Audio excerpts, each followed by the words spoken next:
আমি 4 মাসের প্রেগন্যান্ট, আমাকে ছেড়ে দেওয়া কিভাবে হয়? আমাকে সংসার করে দাও। আমি তিল তিল করে আমার সংসার গুছাবো। তার পেটের 4 মাসের সন্তানকে কি পরিচয় দেবে? কথাগুলো বলতে বলতে কান্নায় ভেঙে পড়েন অসহায় এই গৃহবধূ আনোয়ারা বেগম। আমি এইভাবে আপনাদের কাছে এসে দাঁড়াইছি, আমার কিছু সোমবার দুপুরে লালমনিরহাটের হাতীবান্ধা উপজেলায় সুষ্ঠু বিচারের জন্য মানুষের দ্বারে দ্বারে ঘুরছে ভুক্তভোগী এই গৃহবধূ আনোয়ারা বেগম। হাতীবান্ধা উপজেলার দইখাওয়া এলাকার আমঝোল গ্রামের বাসিন্দা শফিকুল হোসেনের স্ত্রী।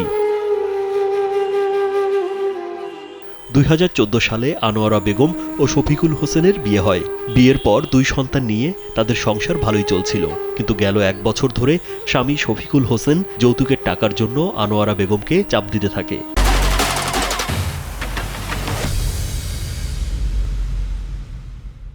এদিকে আনোয়ারার গর্ভে 4 মাসের সন্তান। যৌতুকের টাকা আনতে রাজি না হলে করা হয় অমানবিক নির্যাতন। সামনে গেছি, আমি মনে করছি যে মেয়ের জামাই, আমি সামনে গেলে আমি শাশুড়ি, আমার মেয়ে মারবে না, এই জন্য আমি সামনে গেছি।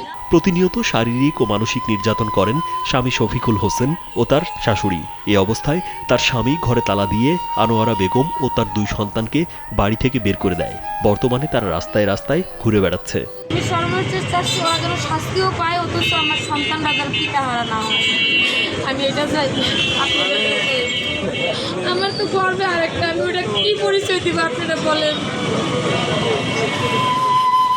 এ বিষয়ে স্বামী শফিকুল হোসেনের সাথে মুঠোফোনে যোগাযোগের চেষ্টা করলে ফোনটি বন্ধ পাওয়া যায়।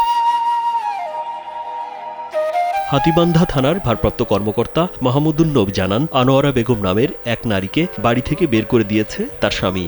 এ বিষয়ে অভিযোগ পেয়েছেন, তদন্ত করে ব্যবস্থা নেওয়া হবে বলে জানান তিনি। একজন নারীকে তার স্বামী মারপিট করে বাড়ি থেকে বের করে দিয়েছে, এ সংক্রান্তে আমি অভিযোগ পেয়েছি।